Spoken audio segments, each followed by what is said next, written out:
अस्सलाम वालेकुम। जैसे कि आप सबको पता है कि कराची साइकियाट्रिक हॉस्पिटल सिर्फ आपके लिए हमारे तमाम जो सुनने वाले हैं तो उनके लिए हर हफ्ते एक प्रोग्राम अरेंज करते हैं हम लोग, जिसमें डॉक्टर साहब ख़ुद टाइम देते हैं। और ये बड़ी बहुत एक बात है कि डॉक्टर साहब जो है वो अपने कीमती वक्त से इस सेशन के लिए टाइम निकालते हैं आप लोगों के लिए, तमाम जो हमारी ऑडियंस है फेसबुक और यूट्यूब की। तो डॉक्टर साहब वैसे चूँकि काफ़ी मसरूफ़ रहते हैं और आप सब जानते हैं डॉक्टर साहब को 50 साल से किस तरह वो कराची साइकियाट्रिक हॉस्पिटल के प्लेटफॉर्म से और दीगर प्लेटफॉर्म से मुल्क की और आवाम की किस तरह खिदमत कर रहे हैं। तो अभी आज के सेशन में डॉक्टर साहब भी मौजूद हैं, साथ में मैडम कौसर परवीन साहब भी मौजूद हैं और आप दोनों हजरात से वाकिफ़ हैं जो हर हफ्ते आपके सामने होते हैं। डॉक्टर अब्दुर्रहमान साहब आज किसी टूर पे हैं तो वो अभी शरीक नहीं हो सके आज के प्रोग्राम में, तो हम डॉक्टर साहब के साथ आगाज़ करते हैं इस प्रोग्राम का आज का। तो मैडम कौसर से मैं कहूँगा कि प्लीज़ वो जो हमें नॉलेज देती हैं हर हफ्ते, कुछ आर्टिकल्स हैं डॉक्टर साहब के, तो उस हवाले से वो प्रोग्राम का आगाज़ करें और फिर इस पर डिटेल में आप फिर इसके बाद इस आर्टिकल के बाद हम आपके क्वेश्चन और आंसर सेशन का आगाज़ करेंगे। तो अपने क्वेश्चन जो हैं वो हमें भेजें, आप मैसेज भी कर सकते हैं, आप इनबॉक्स भी कर सकते हैं, आप हमें कमेंट्स भी कर सकते हैं और वो हमारे व्हाट्सएप नंबर पे भी अपने सवाल और जवाब भेज सकते हैं। तो ठीक है मैडम, शुरू करें फिर। अस्सलाम वालेकुम। Over to madam. ज़हनी सेहत इतनी ही अहम है जितनी कि जिस्मानी सेहत,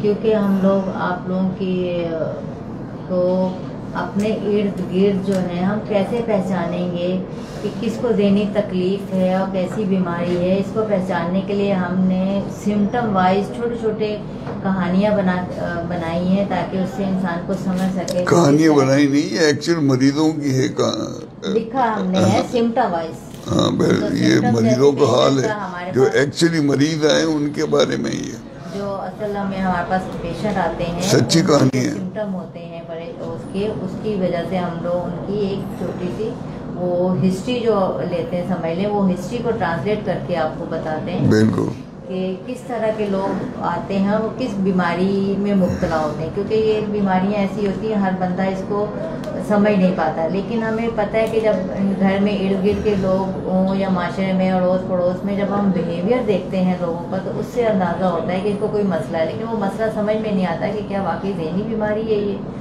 तो इस हवाले से हम आपको बताते हैं, आपके सवालों के जवाब भी देते हैं और ये बीमारियाँ किस तरह की होती हैं, किस तरह इसका इलाज होता है, किस तरह ये ठीक हो सकती हैं, उसके बारे में भी आपको मालूमात फराहम करते हैं। एक सच्ची कहानी है, फर्जी नाम के साथ बार बार हाथ धोता हूँ, हर बात पर वहम होता है। मसलन दुआ के पर्चे पे लिखे हुए नाम को 6 या 7 बार पढ़ता हूँ, कोई एक बात दिमाग में आ जाए तो नहीं निकलती, दिमाग में ही घूमती रहती है, इसी से मुतल्लिक़ ख्यालात आते रहते हैं। एक काम बार बार करता हूँ, हाथों के बारे में तो बहुत सफाई पसंद हूँ, किसी चीज़ को हाथ लग जाए तो बार बार धोता हूँ, फिर भी लगता है कि हाथ साफ नहीं हुए। नहाने में भी बहुत वक्त लगता है। अब मुझे दिमाग में आने वाले ख्यालात से खौफ महसूस होने लगा है। तबीयत उदास रहती है, मायूसी भी है, किसी काम में दिल नहीं लगता, घबराहट होती है, कभी कम और कभी ज़्यादा। रात को कई घंटे जागता रहता हूँ, सारी रात और सारा दिन दिमाग बोझल रहता है, सर भारी महसूस होता है। बेचैनी तो इस कदर है कि बता नहीं सकता। इमरान ने गुज़श्ता 6 साल से इनको ये शिकायत हैं, इलाज भी करवाया, दवाएं भी खाई, लेकिन कोई फ़ायदा ना हुआ। इनके ख़ानदान में ज़हनी मर्ज है, शिज़ोफ्रेनिया। इनकी बहन को शिज़ोफ्रेनिया का मर्ज है। ज़हनी अमराज की वजूहात में मौसी असरात को नज़रअंदाज नहीं किया जा सकता। इमरान के ज़हनी मर्ज के बारे में मालूमात हासिल करने के साथ जिस्मानी तिब्बी मुआयना भी किया गया। 1995 में इनकी नाक की हड्डी का ऑपरेशन हुआ, मगर अब कोई ख़ास जिस्मानी तकलीफ ना थी। इमरान ने बताया कि इस वक्त उनकी उम्र 37 साल है। चंद साल कबल शादी हुई जो अलहदगी पर ख़त्म हो गई। हालांकि ये बहुत बेहतर मुलाजमत कर रहे हैं। बज़ाहिर ज़हनी कैफियत भी ख़राब नहीं मालूम होती। वक्त, जगह, शख्सियत वगैरह का शऊर है। याददाश्त भी अच्छी है। अपनी ज़हनी बीमारी और ख्यालात की परेशानी का भी एहसास है। इस सिलसिले में तमाम मालूमात खुद ही फराहम की हैं। ये अपने 10 बहन भाइयों में तीसरे नंबर पर हैं। वालिदैन को भी इनकी बहुत फ़िक्र है कि किसी तरह इनकी ज़िंदगी भी मुतमईन और पुरसुकून हो जाए। इमरान ज़हनी मर्ज, ख्यालात का तसल्लुत, तकरार अमल, ऑब्सेसिव कंपल्सिव डिसऑर्डर का शिकार है। इस मर्ज में नापसंदीदा ख्यालात ही नहीं आते बल्कि तकरार अमल भी होता है जो मरीज़ को बेचैन रखता है। अहले खाना भी परेशान होते हैं। बचपन के बारे में मालूमात फराहम करते हुए उन्होंने कहा कि मैं तालीम में बहुत अच्छा था, ज़हीन था, मगर ज़िद्दी भी था। हर एक से दोस्ती कर लेता है। एक तरफ गंदगी का एहसास और दूसरी तरफ गैर अखलाकी हरकतें दिमाग पर बोझ बढ़ाती गईं। अब बावजूद सारी जिम्मेदारियां अंजाम देने के इनकी ज़िंदगी बेसुकून थी। इमरान को फौरी तौर पर अद्वियात तजवीज़ करने के साथ साथ ख्यालात और तकरार अमल के तसल्लुत को रोकने की मशक भी करवाई गई। इस बीमारी के मरीज़ काफ़ी मुद्दत तक बगैर इलाज के परेशान रहते हैं। हालांकि अगर इलाज करवाया जाए तो अक्सर आराम आ जाता है। बहुत से लोग हमसे इसी उसमें प्रोग्राम में सवालात करते हैं कि मुझे दिमाग पर बोझ होता है और वहम होता है और मेडिसिन खाने का भी वहम होता है और सफाई का, गंदगी का। तो ये छोटी छोटी परेशानियां होती हैं, लेकिन ये बीमारी की इब्तिदा होती है और जब वो बढ़ जाती हैं चीज़ें तकलीफ से, तो फिर ज़्यादा परेशानियां भी बढ़ जाती हैं। जो नॉर्मल ज़िंदगी गुजार रहे होते हैं उनके काम और उनकी लाइफ डिस्टर्ब होने लगती हैं। हमने तो ज़ाहिर तलाक़ें भी होती हैं, जैसे इनके साथ वह बहुत ज़हीन है, बहुत अच्छा काम करता था, बहुत अच्छी पर्सनैलिटी थी, लेकिन अंदर ही अंदर जो अपनी सोचों से और अपनी परेशानियों से शुरू में तो खुद ही लड़ रहा होगा, बर्दाश्त कर रहा होगा, लेकिन जब वो बर्दाश्त से बाहर हो जाती हैं तो फिर ज़िंदगी डिस्टर्ब होने लगती है और वो डिस्टर्बेंस बढ़ जाती है जब तक आप उसका इलाज नहीं करवाते। बिल्कुल, दूसरे बर्दाश्त नहीं करते और माँ बाप तो शायद बर्दाश्त कर लें, मगर ज़ाहिर है बीवियाँ या खामिन या ससुराल वाले इसको बर्दाश्त नहीं कर सकते और तलाक़ें हो जाती हैं उसकी वजह से। और बहुत तकलीफ दे हालात गुजरते हैं कि सारा दिन नहाने धोने और हाथ धोने में ही गुजर जाता है, खुद भी और अपने जिनके बच्चे होते हैं उनको भी बुरा हाल उनका भी होता है उनका। अब ये बीमारी तो उम्र के किसी हिस्से में भी हो सकती है। नौजवान लड़कों को शादी से पहले भी हो सकती है, बाद में भी हो सकती है, बच्चों वालों को भी हो सकती है, औरतों को, मर्दों को, किसी को भी हो सकती है। तो ज़ाहिर उम्र के जिस हिस्से में भी ये बीमारी हो जाए होती तो तकलीफ दे। अब फ़र्ज़ करें किसी के बच्चे हैं और वो माएँ हों या मर्द हों, वो बच्चों को नहलाए चली जाती, नापाक हो गए और साफ़ नहीं हो रहे, गंदगी का। और सर्दियों में बच्चे बीमार हो जाते हैं, बच्चे मर जाते हैं और ख़ुद भी टेंशन में होते हैं ये लोग। तो ज़ाहिर आप जब भी हम अपने इर्द गिर्द देखें ऐसे लोगों को तो उनको ज़रूर मशवरा देना चाहिए कि इस तकलीफ़ से बाहर निकलें और किसी साइकियाट्रिस्ट से अपने इस परेशानी का और इस अपनी तकलीफ़ का और इस अपनी बीमारी का हल तलाश करें। और मरीज़ को डांटने, डपटने, तनकीद करने या सज़ा देने से कोई फ़ायदा नहीं होता, बल्कि और बढ़ जाती बीमारी इससे, इसलिए ये भी सही नहीं है। अच्छा डॉक्टर साहब, सवालात आना शुरू हो गए हैं तो सवाल ले लेते हैं। एहतशाम मसूद साहब कहते हैं कि डिप्रेशन ट्रीटमेंट ड्यूरेशन बता दें, इसका क्या ड्यूरेशन इस बीमारी का? जी जी। तो ये ट्रीटमेंट ड्यूरेशन छोड़े ही है, तो जब बीमारी ठीक हो जाए तो शुक्र करें। इसमें महीनों और सालों लगते हैं और बाकायदगी से इसकी दवाई भी खानी पड़ती है और साइकियाट्रिस्ट ही ट्रीटमेंट कर सकता है इसका। और इसमें एक ये भी है कि ख्यालात को रोकना चाहिए, जिसको हम थॉट स्टॉपिंग कहते हैं, कि ऐसे ख्यालात आए जो गलत किस्म के हो, तो आप अगर अकेले बैठे हैं तो ज़ोर से बोलें कि चुप हो जाओ, खामोश हो जाओ, और उन पर अगर वो ख्यालात आपको कहते हैं कि हाथ धो या नहाओ या कपड़े धो, तो उस पर अमल ना करें, हम उनके खिलाफ काम करें उनके। ये डिप्रेशन के बारे में पूछ रहे हैं कि डिप्रेशन का ट्रीटमेंट और ड्यूरेशन कितनी है? डिप्रेशन की ट्रीटमेंट जी, डिप्रेशन का ट्रीटमेंट आमतौर पे 6 महीने साल भर रहता है आमतौर पे। अगर उसके साथ दूसरी बीमारियां हैं तो उसमें थोड़ा सा ज़्यादा हो सकता है। अच्छा, प्लग एंड प्ले जो हमारे मुस्तकिल जो हमारी ऑडियंस में रहते हैं, पिछली बार भी और उससे पहले भी रहे हैं, आपको सलाम कर रहे हैं। वालेकुम अस्सलाम। जज़ाकल्लाह जनाब, आपका बहुत बहुत शुक्रिया। अहमद बेश्ती कहते हैं बेस्ट एंटी डिप्रेशन कौन सी है? ये देखें, ये बताया नहीं जा सकता, ये तो डिपेंड करता है कि मरीज कैसा है, क्या उसकी उम्र है और उसको क्या क्या सिम्टम्स ज़्यादा हैं। किसी डिप्रेशन में किसी को नींद ज़्यादा आती है, किसी को कम आती है, किसी को पेट में तकलीफ होती है, किसी के कमर में दर्द होता है। तो ये सारी चीज़ें देख के साइकियाट्रिस्ट तय करता है कि कौन सी दवाई देनी चाहिए। अच्छा, उम्मीद है जवाब मिल गया होगा डॉक्टर साहब का आपको। अगले सवाल पे चलते हैं। नदीम हसनी ये कहते हैं कि how to overcome from anxiety and depression. Anxiety and depression को ओवरकम करने का एक तो तरीका यही है कि आप जायजा लें कि किस चीज़ से आपको घबराहट होती है या डिप्रेशन होती है, और इन चीज़ों को रोकने की कोशिश करें। लोगों से मशवरा लें, अपने दोस्तों से, हमसायों से, रिश्तेदारों से, और अगर नहीं उससे ठीक होता तो साइकियाट्रिक ट्रीटमेंट करवाएं। ठीक।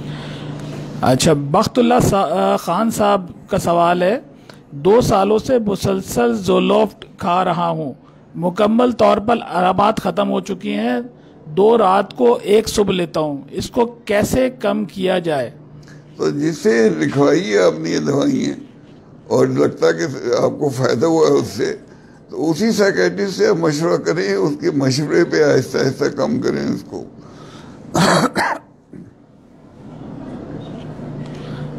अच्छा, अगला सवाल है अरहम मलिक साहब। डॉक्टर साहब, रात को मुझे नींद नहीं आती, जब सोने लगूं तो सोचे स्टार्ट हो जाती हैं, पता नहीं क्यों। हाँ, ये भी बीमारी है। अगर नींद ना आना तो बीमारी की अलामत है ही। कौन सी बीमारी ये कि अलग बात है, बाकी अलामत देखनी पड़ेगी और उसका फिर मुताबिक इलाज करना पड़ेगा। अच्छा, दिलावर साहब का मैसेज है, गुड मॉर्निंग, नीचे आए। आफ्ताब अली खसकली।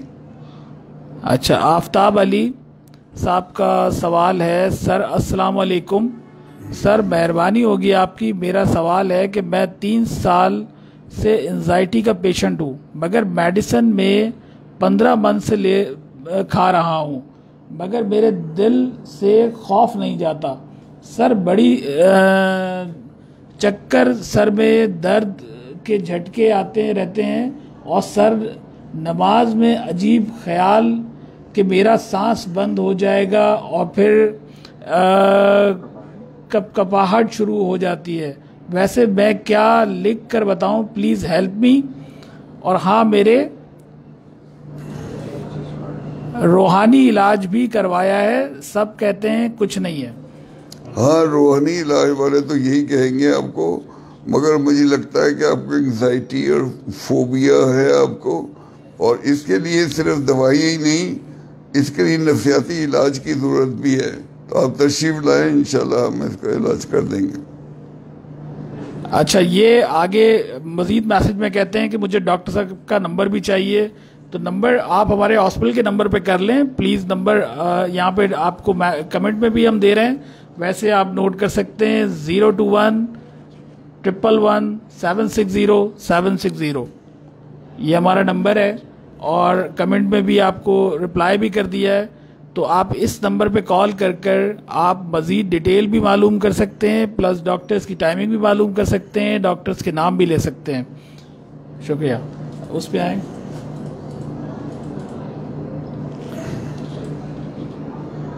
अच्छा, Ehtesham patient has the following इज़्ज़तुल्लाह recent इज़्ज़तुल्लाह symptoms. साहब, a patient has the following recent symptoms: some time crying, laughing, missing brothers, word salat in the city. She was guessing that the girl are her sister, kids are her nephew. When Seeing the image, she says, "It is me. It is my brother."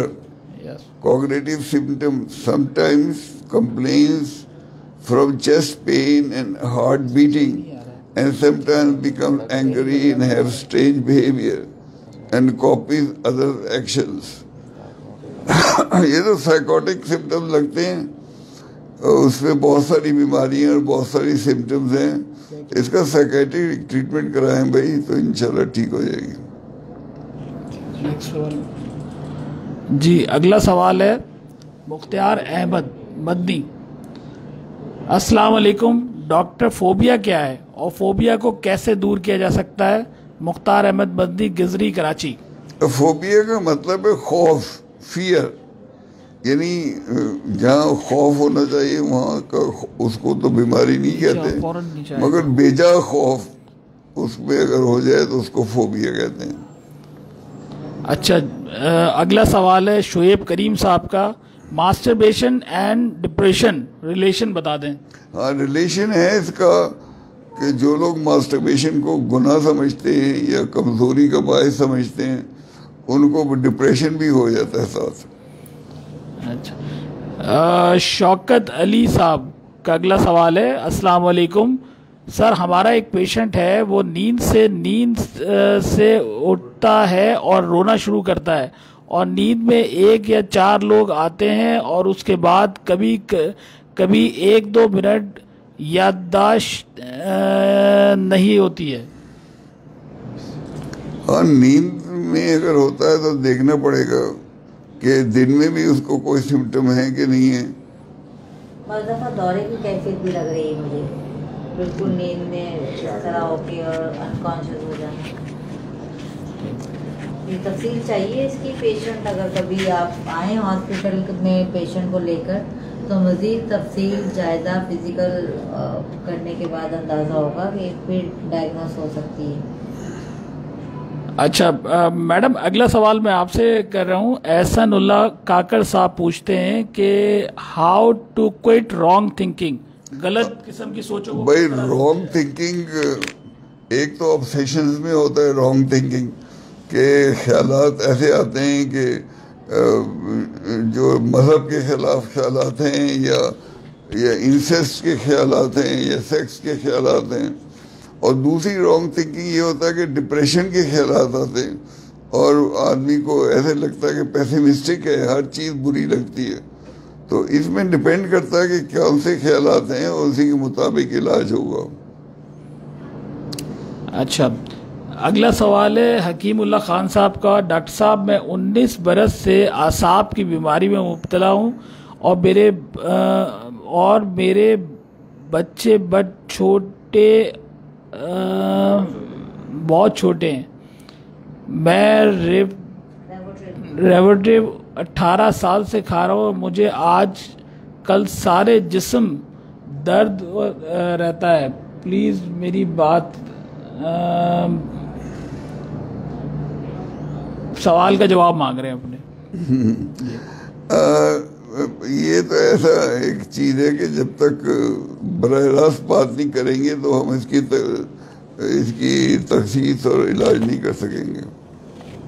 19 साल से ये बीमार हैं, तो ज़ाहिर 19 साल बहुत अरसा होता है बीमारी में रहने का और तकलीफ बर्दाश्त करने का। तो आप ज़रूर किसी साइकेट्रिस्ट से रब्ता करें और इस तकलीफ से आप निकल सकें। ताकि अगला सवाल हिज़्बुल्लाह। अच्छा, अस्सलाम वालेकुम डॉक्टर साहब, गुस्से के बारे में बताएं। गुस्सा जो है तो एक फितरी चीज़ है। अगर वाकई गलत कोई काम कर रहा है या गलत बात कह रहा है तो गुस्सा आना चाहिए, मगर ये कि गुस्सा गैर मामूली गुस्सा नहीं आना चाहिए, छोटी सी बात पे नहीं आना चाहिए। और जब गुस्सा है तो उसके इजहार का सही तरीका होना चाहिए, अखलाक के ज़रिए से और गुफ्तगू के ज़रिए से। चीखना चिल्लाना मार पीट करना नहीं होना चाहिए। अगर इस तरह है, कोई गुस्से में कोई मारता पीटता है या छोटी सी बात पे आता है तो इसका मतलब है कि वो ज़हनी बीमार है और उसको इलाज कराना चाहिए। अच्छा, मोहम्मद शकील आवान साहब का सवाल है। अस्सलाम वालेकुम सर, आप खैरियत से हैं? सर मुझे एनी टाइम ये महसूस होता है कि मुझे अभी हार्ट अटैक आ जाएगा और फिर टेंशन में हो जाता हूँ। कभी लेफ्ट बाजू में दर्द होता है और कभी बेचैनी सी होती है और अजीब अजीब सी सोचें आती हैं। मेरा वेट भी ज़्यादा 120 kg है और एज है 26 ईयर। ये भी पैनिक एंजाइटी में ऐसे होता है। अगर आपका ईसीजी और हार्ट की टेस्ट वगैरह सब ठीक हैं तो ये समझ लें घबराहट के दौरे हैं ये, और इसका इलाज कराएंगे तो ठीक हो जाएंगे। हकीमुल्लाह साहब कह रहे हैं प्लीज़ मदद बिल्कुल मदद आप कर रहे हैं। फ़ोन करें या तशरीफ लाएं तो हम आपको मदद करेंगे। अच्छा, नूरुद्दीन साहब का सवाल है। दानिशुल्लाह सवाती, अच्छा वो किसी को टैग किया उन्होंने कि जो है वो ताकि देख सकें। अच्छा, अली वहाज साहब, सलाम डॉक्टर साहब, ओसीडी है मुझे डॉक्टर, मैं पेयर्स और ओलेंजिया प्राज और ओलेंजिया DEA है दिया है। तकरीबन 2 महीने हुए हैं, कोई चेंजिंग नहीं आई। ये बीमारी ऐसी है कि इसमें महीनों सालों लग जाता है ठीक होने में, और दवाई भी सही होनी चाहिए और सही डोज होनी चाहिए और नफ्सियाती इलाज भी होना चाहिए जिसमें हम ख्यालात को रोकने को कहते हैं, थॉट स्टॉपिंग, और हम रिस्पॉन्स प्रिवेंशन को कहते हैं कि अमल भी ना करें इन ख्यालात पर। जी अच्छा, अगला सवाल है शान अली चन्ना साहब। सर अस्सलाम वालेकुम। सर रिक्वेस्ट है सर, मैं जो कुछ भी खाना खा रहा हूँ सेहत नहीं बन रही है, प्लीज़ बताएं साहिब आखिर इसका मसला क्या है। अच्छा, ये और बहुत सारे लोग ये सवाल बहुत कॉमन करते हैं कि वो खाते पीते तो हैं मगर सेहत नहीं बन रही उनकी। बहुत खुशकिस्मत लोग हैं। सेहत का मतलब शायद ये है कि वजन नहीं बढ़ रहा।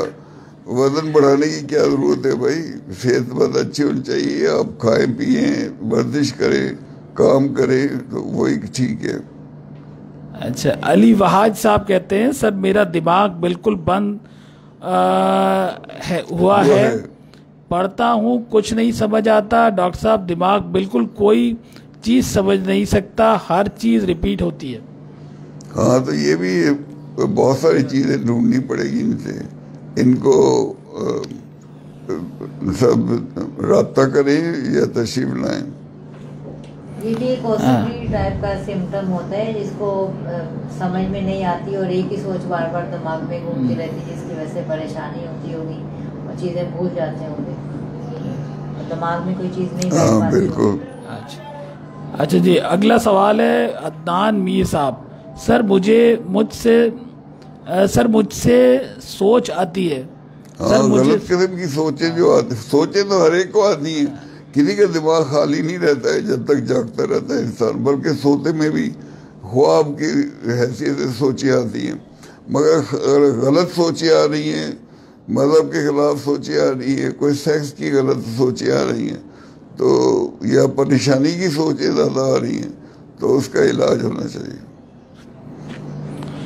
जी अगला सवाल है एहसानुल्लाह काकर साहब। सर रॉन्ग थिंकिंग इस तरह आता है कि जिसके साथ भी बैठो उसकी खामियां नज़र आना शुरू हो जाती हैं।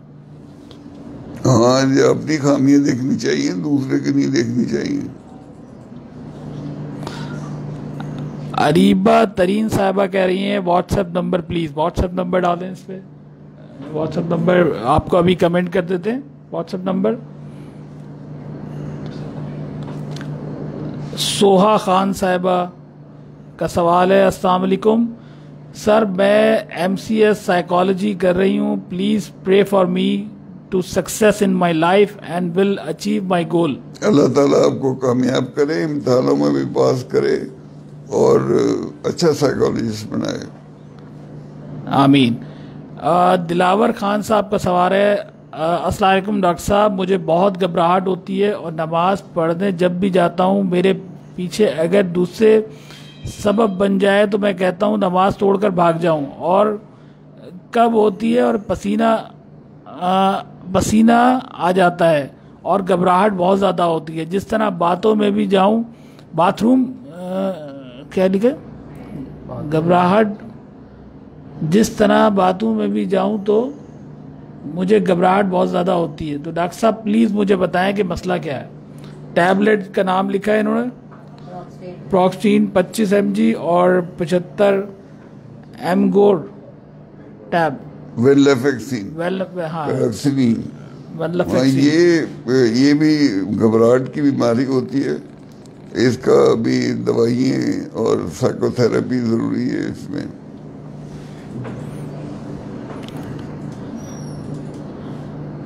जी अयाज अली शाह साहब का सवाल है, डॉक्टर मेरा बेटा PUBG गेम खेलता है और जब बुलाते हैं या कोई काम कहते हैं बहुत गुस्सा होता है, प्लीज़ रिप्लाई। हाँ, तो ये भी गुस्सा होना मामूली बात के ऊपर भी बीमारी की अलामत है, उसको भी आप खुद भी आए, उसको भी लेके आए। जी ट्रेनिंग बहुत अहम है ना, बच्चे जिस गेम की तरफ लग जाते हैं वो अगर उनके लिए नुकसानदेह है या उसमें टाइम ज़ाया होता है, उनकी सेहत ख़राब होने का डर होता है, तो आप उसको ट्रेनिंग का बहुत हिस्सा है ये कि आप बच्चे को जो काम गलत कर रहा है उसके लिए आप मना करें, और जब वो मना हो जाए किसी इस चीज़ को बार बार ना जाए तो आप इनाम दें, हौसला अफजाई करें उसकी। और ये कि बचपन से ही वो मोबाइल पे और लैपटॉप पे लगा देते हैं, वालिदैन अपनी भी जान छुड़ाते हैं। हालांकि उनको अपने साथ रखना चाहिए, बच्चों को स्कूल कॉलेज भेजें, और छोटे बच्चों को माएँ अपने साथ रखें, कोई काम कर रही हैं तो वो भी उनको भी उसमें शरीक कर लें, तो इससे ये कि उनको तवज्जो कम से कम गलत कामों से हट जाएगी। जी बिल्कुल सही कहा डॉक्टर साहब, ये मसला बहुत कॉमन होता जा रहा है आजकल ना, जो PUBG खास तौर पे जो गेम है वो लोग बहुत ज़्यादा उसमें बच्चे इन्वॉल्व हो रहे हैं और उससे काफ़ी मसाइल पैदा हो रहे हैं। ये जाहिर है माहौल जो घरों में हम लोगों ने बना लिया है कि माएँ चाहती हैं कि हम काम में लग जाएं और बच्चों को मोबाइल पकड़ा देते हैं, कंप्यूटर लैपटॉप खोल के देते हैं कि आप इसमें लग जाएं, तो वो नुकसान बिल्कुल जान छुड़ाने वाली बात होती है। जान नहीं छुड़ाएं, बच्चों की तरबियत करें और अपनी नज़र रखें उनके ऊपर। बिल्कुल, बच्चों को तवज्जो की बहुत ज़रूरत है। बिल्कुल। अच्छा, अदनान मीर साहब कहते हैं ये मेरा दिमाग सोया सोया है, एक्टिव नहीं होता। हाँ, ये तो आपको बीमारी है, इसका तो इलाज होना चाहिए। टेंशन और डिप्रेशन में ऐसा ही होता है। अच्छा, शान अली चन्ना साहब कह रहे हैं सर मेरे बाबा का वजन बढ़ता जा रहा है, प्लीज बताएं। हाँ, तो उनको खाना बंद करें उनका और उनकी वर्जिश कराएं तो वजन कम हो जाएगा। अच्छा, जियो और जीने दो पूछते हैं, सलाम सर मेरे बाबी है, उम्र 22 साल है, उसका अचानक क्या लिखा है का आता है, झटका आता है और रोता है। हाँ, और रोता है। मेरा ख्याल है कि ये सवाल पूछना चाह रहे हैं कि उनको कुछ झटके से कोई दौरे पड़ते हैं या इस तरह का कुछ होता है। हाँ, सही है, बिल्कुल। ये भी बीमारी है, आमतौर पर एपिलेप्सी में ऐसा होता है और इसका इलाज भी मौजूद है, इसका इलाज करवाएं। झटका आना और रोता है का मतलब ये कि इनको कन्वर्जन भी हो सकता है और दौरा हो सकता है। 2 तरह के दौरे होते हैं, उसमें ये कौन सा है इसके लिए बहुत ज़्यादा तफसील चाहिए और इसका इलाज हो जाएगा, इस तकलीफ से निकल जाएंगे इंशाल्लाह। जी, आफ्ताब अली साहब का सवाल है, सर फोबिया और एंजाइटी का इलाज अलग अलग होता है, प्लीज़ बता दें। हाँ बिल्कुल अलग अलग होता है, दोनों अलग अलग बीमारियां हैं और दोनों की इलाज भी अलग अलग है। अच्छा, अदनान उल्लाह काकड़ साहब ने एक और सवाल किया है, और दूसरा मसला ये है कि स्मॉल से स्मॉल दांत पर भी हद से ज़्यादा सोचता हूँ, उसके बाद फ़ौरन फिर मूड ऑफ हो जाता है, खामोश खामोश रहता हूँ। हाँ तो ये तो आपके बड़ों को कहना पड़ेगा कि आपको डांटा ना करें बगैर वजह के, और ताकि और आप भी परेशान ना हो करें छोटी छोटी बातों को। अल्लाह ताला ने दो कान इसीलिए दिए कि एक कान से सुनो, दूसरे कान से उड़ा दो। अच्छा, मासूम का सवाल है, सर मुझे नींद नहीं आती, सांस नहीं निकलता अंदर से छाती में दर्द होता है, 3 मंथ से इनरोल 2+2 नासा 1 रात को सिटेन्यू 5 mg 1 रात को खाता हूँ, अब कुछ बेहतर हूँ सर, कितना टाइम मेडिसिन लेनी है होगी? मेरा H प्लोरी टेस्ट पॉजिटिव है। हाँ बिल्कुल, ये जो पायलोरी H पायलोरी का इलाज भी करवाएं, और ये दवाई जब तक आपको बीमारी है जब तक खाती रहें।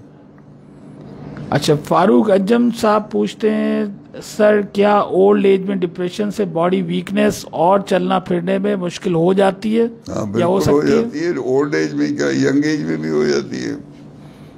ठीक। गुलजरीन खानजई, डॉक्टर साहब जब रोटी खाता हूँ तो सर में थोड़ा सा दर्द होता है और बोझ रहता है, क्या वजह है? नहीं, खाना खाने से तो बोझ नहीं होना चाहिए, और किसी को आके दिखाएं, आप बात करें। तो दिमाग में बोझ ही होता है या और भी छोटे मोटे मसले होते होंगे? दिमाग में बोझ बिला वजह तो नहीं होता है। हमें अक्सर एंजाइटी के डिप्रेशन के पेशेंट जो परेशान होते हैं तो वो यही कहते हैं कि सर में बोझ होता है, तो एक सिम्टम बोझ का ही है। इसमें आप आएँ और तफसील से बाकी अलामात भी पूछी जाएंगी जो आपके जहन में नहीं है, वो हम पूछ लेते तो चीज़ समझ में आ जाती है कि और क्या क्या चीज़ें आपके साथ हो रही हैं, तो उससे फिर एक डायग्नोस बनेगी और उससे थोड़ी बहुत जितनी भी दवाई देंगे उसमें सर का बोझ आपका ठीक हो जाएगा। जी। शान अली चन्ना साहब कहते हैं, sir please WhatsApp number send कर दें। शान अली साहब, आपको अभी आपके मैसेज के रिप्लाई में नंबर मिल जाएगा, ये नंबर सेंड कर दें प्लीज़ ज़रा। एम उकाशा इब्राहिम, अस्सलाम वालेकुम सर, उम्मीद है आप खैरियत से होंगे। सर जब मैं कभी स्टडी कर रहा होता हूँ, कहीं हॉर्न बजता है या कहीं अचानक कोई आवाज़ देता है तो निहायत खौफ महसूस होता है और जिस्म कांप उठता है। मेहरबानी होगी सर आप हमें इस बीमारी का कोई हाल बताएं। हाँ सही है, ये भी एक किस्म की एंग्जाइटी लगती है मुझे, तो आप कभी साइकियाट्रिस्ट के पास आएँ, हमारे पास आएँ, तो फिर इसका हम दवाई भी देंगे और नफ्सियाती इलाज भी इसका करेंगे। जी। सुहेल रिन साहब कहते हैं, मेरी वाइफ का 2018 में किडनी का बजरिया लेप्रोस्कोपी ऑपरेशन हुआ, इसके बाद इन्हीं एक प्रॉब्लम हुआ कि अचानक हार्ट में दर्द और बॉडी ढीला हो जाता है, सर में बोझ होता है, जैसे लगता है कि सांस निकल जाएगी। ईसीजी करवाई है, डॉक्टर कहते हैं हार्ट का मसला नहीं है। हाँ तो ये तकलीफें जो होती हैं ये घबराहट के दौरों में होती हैं, उसमें भी ऐसे ही लगता है कि जैसे बंदा मरने लगा, उसका भी इलाज होना चाहिए। अच्छा, एयाज अली शाह साहब कहते हैं, डॉक्टर माशाल्लाह अपनी रीडिंग में भी एक्टिव हैं, फर्स्ट पोजीशन होल्डर है और टाइम पे कहता है, बट पबजी जो ही उसका क्रेज बन गया। ये पहले सवाल कर चुके हैं जिन्होंने कहा था कि मेरा बेटा पबजी जो है वो खेलता है, तो मतलब बाकी चीज़ों में सही है बेटा, बट ये कि पबजी पे वो बहुत क्रेजी है। हाँ बिल्कुल, इसको असल में तो जब तरबियत गलत हो, शुरू से अगर टेढ़ा दर्द को रहा है तो आगे जाके और टेढ़ा हो जाएगा, बचपन से ये कोशिश करनी चाहिए कि गलत आदतें बच्चों को नहीं पड़े। अब तो इसका बाकायदा साइकेट्रिक प्रॉब्लम हो गया है, तो साइकेट्रिस्ट से कंसल्ट करवाएं इसको। जी अच्छा, अगला सवाल है सादिया सरफराज साहिबा का। शिज़ोफ्रीनिया और बाइपोलर बीमारी के सिम्टम्स क्या हैं और दोनों में क्या फ़र्क है? ये तो आप साइकेट्रिस्ट बनना चाह रही हैं क्या लगता है? इसमें आपको ज़रूरत क्या, ये तो डॉक्टर, ये साइकेट्रिस्ट को ज़रूरत होती है इसकी। जी अगला सवाल है Liaquat Jokhio. Sir please WhatsApp number send कर दें। जी बिल्कुल, व्हाट्सएप नंबर आपको सेंड कर देते हैं, आपके मैसेज के रिप्लाई में आपको मिल जाएगा। ये हम शिज़ोफ्रेनिया और बाइपोलर के जो फ़र्क और जो सिम्टम होते हैं, ये रोज़ की जो सिम्टम बताते हैं इस प्रोग्राम शुरू होने से पहले जो हम बताते हैं, वो इसीलिए बताते हैं कि पता चल जाए कि इन दोनों चीज़ों में क्या फ़र्क है और क्या सिम्टम होते हैं, कैसी बीमारी होती है। ये तो डॉक्टर का काम है कि फ़र्क जाने, बल्कि साइकेट्रिस्ट का, और उसके मुताबिक इलाज करे। और दोनों सीरियस बीमारी हैं और दोनों का इलाज होना चाहिए जल्द से जल्द। जी अगला सवाल है सलमा कंवल साहिबा। सर कोई सोच अगर आ जाए, परेशानी हुए है, दिल की धड़कन बहुत तेज़ हो जाती है जिसकी वजह से बीपी हाई हो जाता है और सर में कुछ होता है, सुन होने लगता है, टैबलेट इवगोविस और सरकोल लेती हूँ। हाँ ठीक है, अगर दवाइयों से फ़ायदा है तो सही है, वरना आप साइकेट्रिस्ट से मशवरा फिर करें।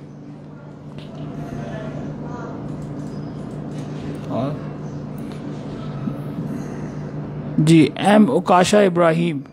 सर मैं साइकोलॉजी मजमून बड़े शौक से पढ़ता हूँ, लेकिन मैंने एक अमरीकी डॉक्टर की वीडियो देखी तो इन्होंने कहा था कि साइकोलॉजी के माहिरीन में 4 से 5% तक खुदकुशी करने का इम्कान होता है, यानी इस पर बुरे असरात पड़ते हैं। तो क्या मैं साइकोलॉजी मजमून में आगे पढ़ना छोड़ दूँ या इस मजमून को मजीद पढ़ूँ, इसमें तरक्की हासिल कर लूँ? भाई उसने जो कहा होगा अपने मुल्क के बारे में कहा होगा, ये जो खुदकशी हैं ये अमेरिका में और दूसरे मगरबी ममालिक में और जापान में ज़्यादा होती है।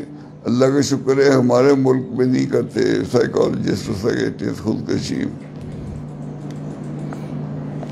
अच्छा, शान अली चन्ना साहब कह रहे हैं थैंक्स सर। जी आपका भी बहुत बहुत शुक्रिया।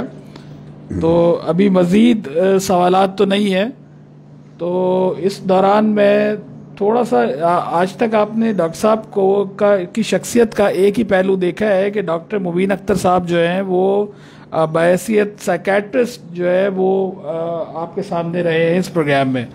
अच्छा, डॉक्टर साहब की शख्सियत के मज़ीद पहलू भी हैं जिसमें एक पहलू सियासत है और एक और बहुत अहम पहलू जिससे तकरीबन लोग नावाकिफ़ हैं, वो है कि डॉक्टर साहब मुहक्किक भी हैं और अपना ज़्यादा टाइम अब डॉक्टर साहब का पेशेंट के साथ के बाद जो ज़्यादा टाइम गुज़रता है वो तहकीक और तदरीस में गुज़रता है। मुख्तलिफ़ किस्म की तहकीकात में डॉक्टर साहब इंटरनेशनल प्रोजेक्ट्स में भी ताबुन कर रहे हैं और कुछ हमारे लोकल कराची साइकियाट्रिक हॉस्पिटल के बाउंड्रीज़ में भी कुछ रिसर्चेज हुई हैं जो जिनमें से बाज़ बहुत अच्छे मैगज़ीन्स में छप भी चुकी हैं।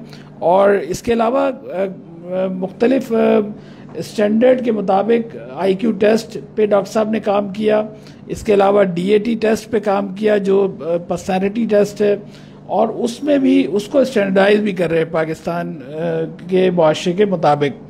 तो डॉक्टर साहब की शख्सियत का ये पहलू डॉक्टर साहब से पूछेंगे कि डॉक्टर साहब और क्या क्या इसमें काम कर रहे हैं रिसर्च के हवाले से। और मजीद डॉक्टर साहब का दिन में डेली से 3 से 4 घंटे सिर्फ पढ़ने में गुजरते हैं, इंटरनेशनल रिसर्च। बिल्कुल जी। एक तो ज़रूरत इस बात की है कि हम अपना काम में जो अंग्रेजी हर चीज़ में घुसाते हैं उसको अपनी ज़बान में हमें करना चाहिए। उससे ये कि समझने में और पढ़ने में और इम्तहान पास करने में आसानी होगी और तहकीक और तहरीर करने में भी आसानी होगी। तो उसके लिए हमने तहरीक नफाज़ उर्दू और सूबाई ज़बान की भी तहरीक चला रखी है, तो मैं चाहता हूँ कि दूसरे लोग भी इसमें मदद करें। फिर हमने ये स्कूल स्टडीज़ में हमने ये किया था और ख़ुद भी स्कूल कायम किया था कि बच्चों को पढ़ाने में डांट डपट और सज़ा का कोई किरदार नहीं होना चाहिए, बल्कि उनको दिलचस्प तरीके से स्टडी मटेरियल पेश करें और जो ज़्यादा इंटरेस्ट लें, अच्छा काम करें, उनको इनामात दें, प्यार करें उनको।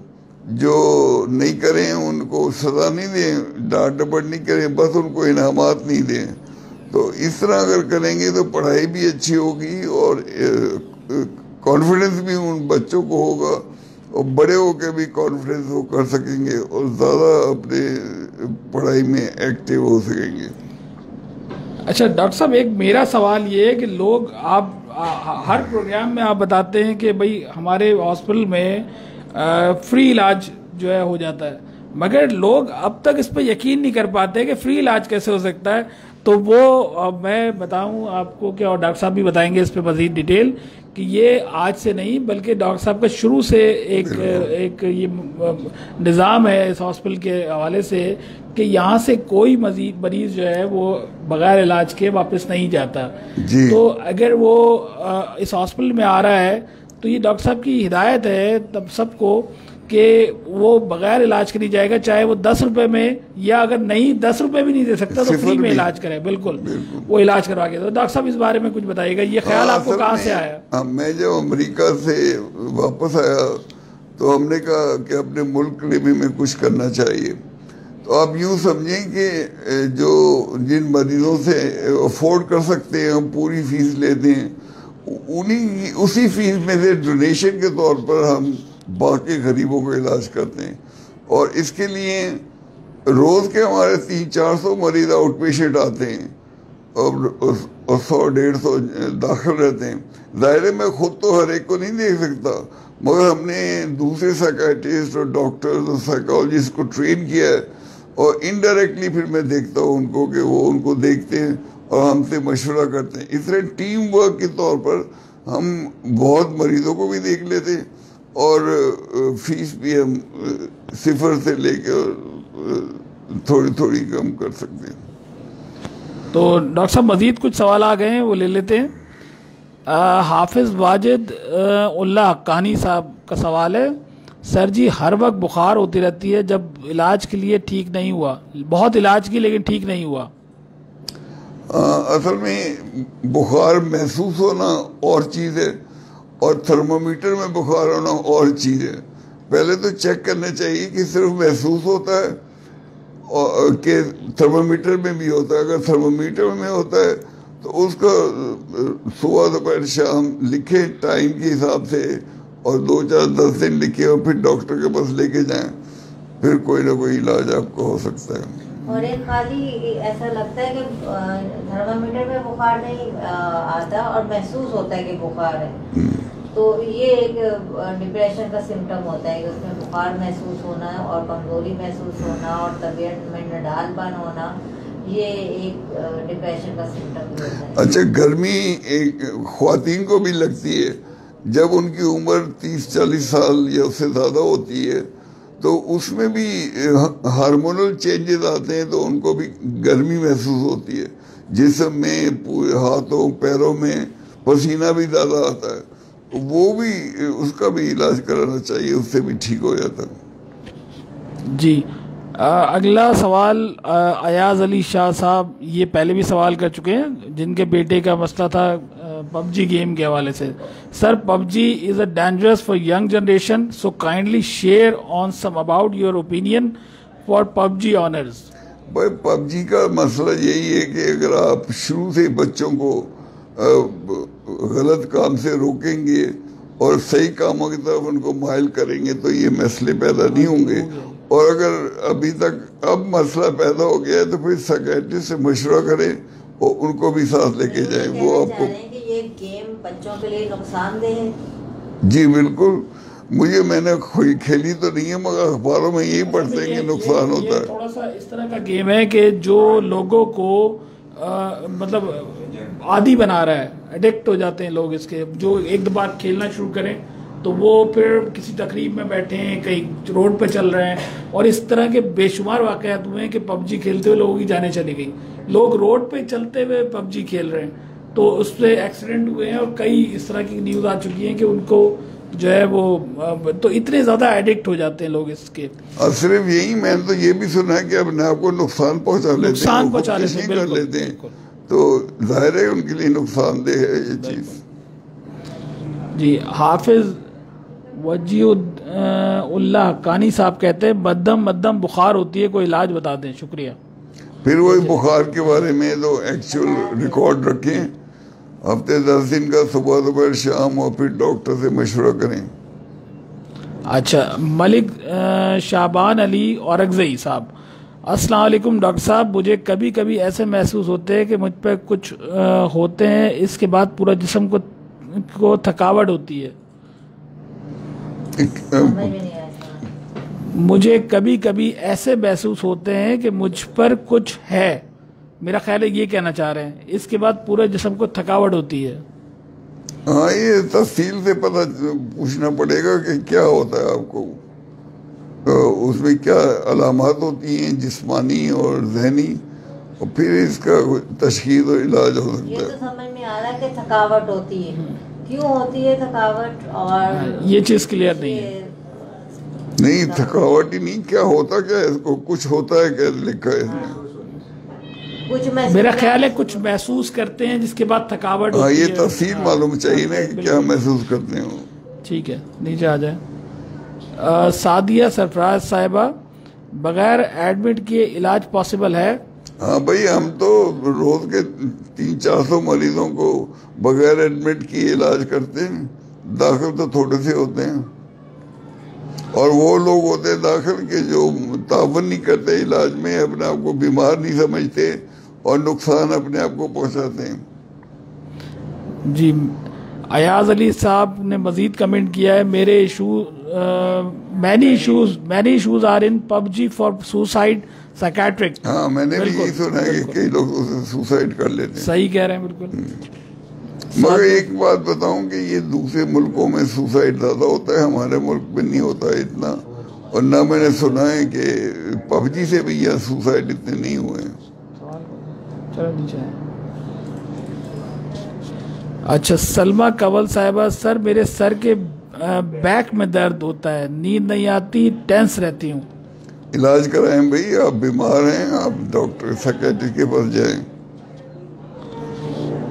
अब्दुल सत्तार साहब कहते हैं, मुझे प्रैमसेट सिटलोप्रैम यूज़ करना पड़ती है वंस अ वीक, 7 सालों से यूज़ कर रहा हूँ, कोई सजेशन कि मेडिसिन छूट जाए? हाँ, ये तो हफ्ते में 1 गोली खाना का तो ना खाने के बराबर है, ये छूटी हुई समझिए आप इसको। अच्छा, सादिया सरफराज साहिबा कहते हैं, क्योंकि एडमिट करना पॉसिबल नहीं मेरे लिए, बस वैसे ही इलाज हो सकता है बाइपोलर का? जी बिल्कुल हो सकता है।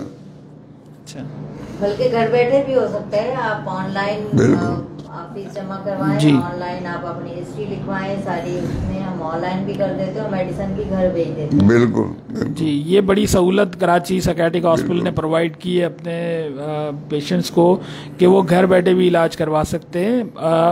व्हाट्सएप, स्काइप या किसी भी टूल ऑनलाइन जिस पे बात हो सकती है, या डायरेक्ट फ़ोन पे भी बात हो सकती है, और ये जो है ना आप इलाज इसके ज़रिए भी करवा सकते हैं, और ये न सिर्फ इलाज करवा सकते हैं बल्कि दवाएं भी जो है वो आप तक पहुंच जाएंगी। बिल्कुल।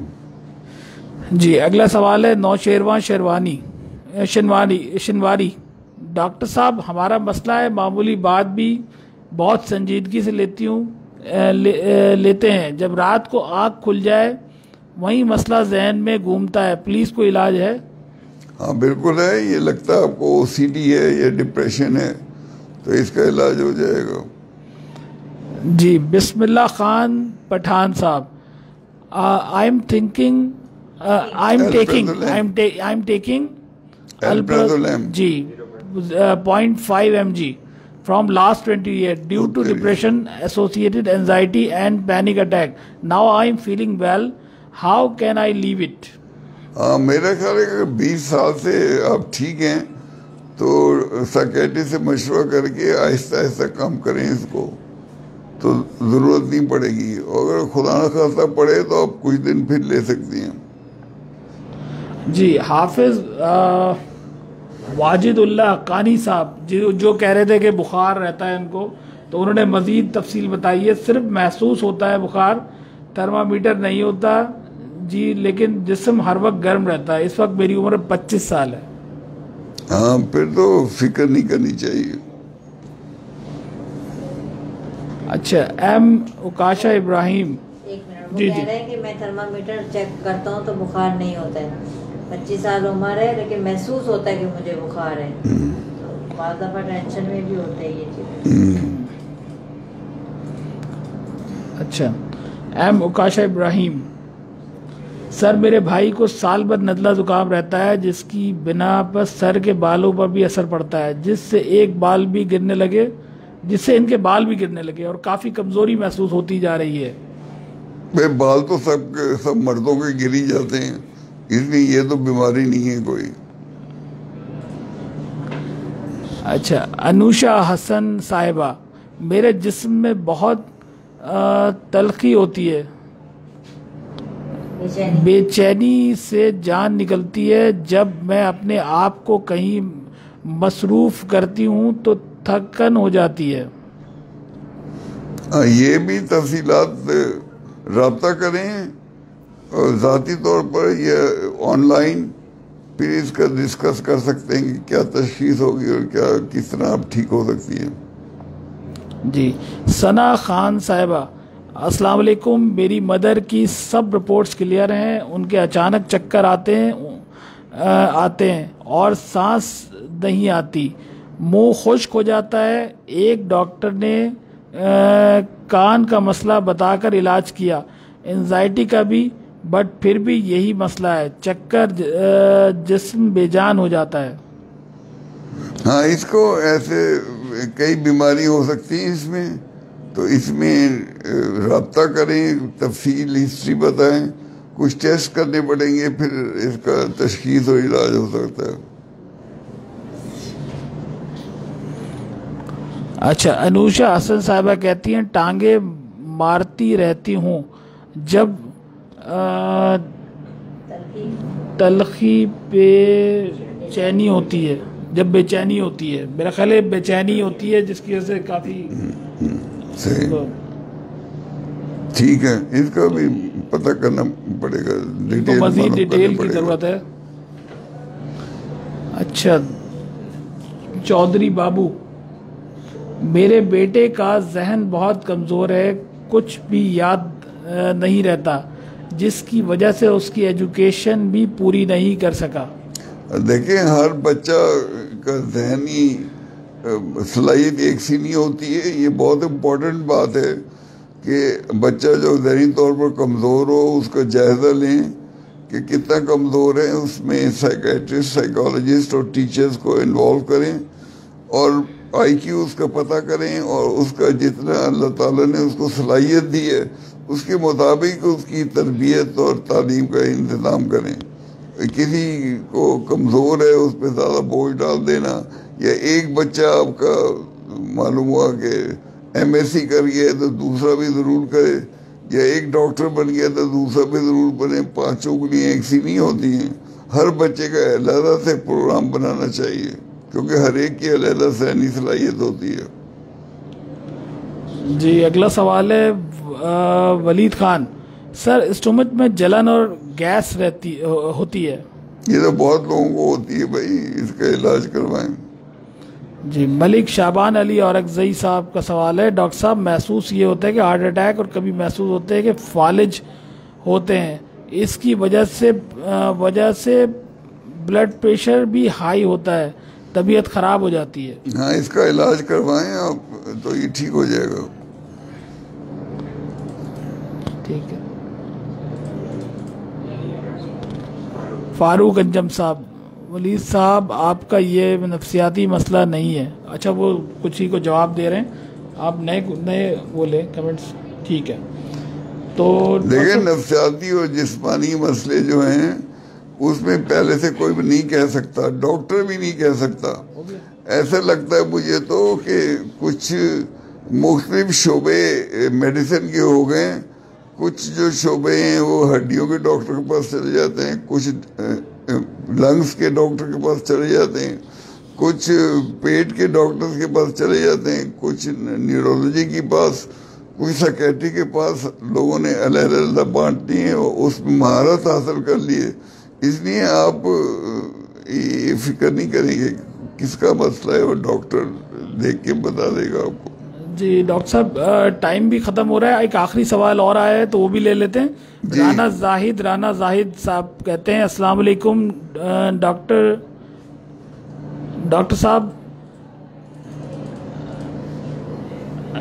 मेरी बेटी है 1 साल की, उसको हर वक्त पसीना आता रहता है। नहीं, मुझे तो कोई बीमारी नहीं लगती है, मगर बच्चों के डॉक्टर से मशवरा कर लें। अच्छा, हसन खान साहब कहते हैं, सर ओवर थिंकिंग को कैसे ओवरकम करें, क्योंकि मेरे ओवर थिंकिंग से स्टडी बहुत डिस्टर्ब होती है। अगर थिंकिंग खराब किस्म की आ रही है और गलत किस्म के ख्यालात आ रहे हैं, सेक्स की आ रही है या मजहब वगैरह के खिलाफ आ रही है, तो उसको रोकने की कोशिश करें और उसके लिए दवाई भी खाएं। नोबेल प्राइज का सवाल है, मुझको डायबिटिक है, कोलेस्ट्रॉल है, बीपी है, जिनुमेट ग्लूको, ये क्यों पर जा रहा है बार? जी इन्होंने दवाओं के नाम लिखे। हाँ, दवाओं के नाम लिखे इन्होंने, लोकियम, जेनुमेट और ग्लूकेव और ब्लोकियम। ठीक है, दवाएं ठीक तरह से खाएं। अच्छा, मलिक शाबान अली और डॉक्टर साहब, इलाज कहाँ से करवाएं? मेडिकल स्पेशलिस्ट से करें और कहाँ से, कहीं से करें? हाँ, मेडिकल स्पेशलिस्ट को दिखाएं पहले, अगर वो उसके पास तशखीस और इलाज है तो ठीक है, वरना साइकियाट्रिस्ट को दिखाएं। ऊपर है सर, मेरा ब्रदर 20 साल का है। एम अली अब्बासी साहब कहते हैं, सर मेरा ब्रदर 20 साल का है, 4 ईयर से ज़हनी मरीज है। हाँ, तो ज़हनी मरीज का इलाज होना चाहिए। बिल्कुल, इसका इलाज होना चाहिए। और आप करीब तरीन जो भी आपके साइकियाट्रिस्ट हैं, और आप चाहें तो ऑनलाइन इलाज भी यहाँ से करवा सकते हैं। बिल्कुल, और आप अगर ला सकते हैं तो बहुत ही अच्छा है। बिल्कुल। ठीक है, तो हमारा अब 2 बज गए, हमारे प्रोग्राम का टाइम भी ख़त्म हो गया है। ठीक है, तो डॉक्टर साहब आपका बहुत बहुत शुक्रिया, आप तशरीफ लाते हैं और आप बहुत काफ़ी एफर्ट कर रहे हैं इस प्रोग्राम के लिए। जी इंशाल्लाह। तो बहुत शुक्रिया, और उन सब का भी बहुत शुक्रिया कि जिन्होंने पार्टिसिपेट किया हमारे। अगले हफ्ते इसी वक्त 1 बजे से 2 बजे के दरमियान तो डॉक्टर मुबीन अख्तर साहब, मैडम कौसर साहिबा और इंशाल्लाह अब्दुर्रहमान साहब भी अगले प्रोग्राम में मौजूद होंगे इंशाल्लाह। तो आपके सवाल और फिर उनके जवाबात के साथ अगले हफ्ते के लिए हम इजाज़त चाहते हैं। अल्लाह हाफ़िज़। अल्लाह हाफ़िज़।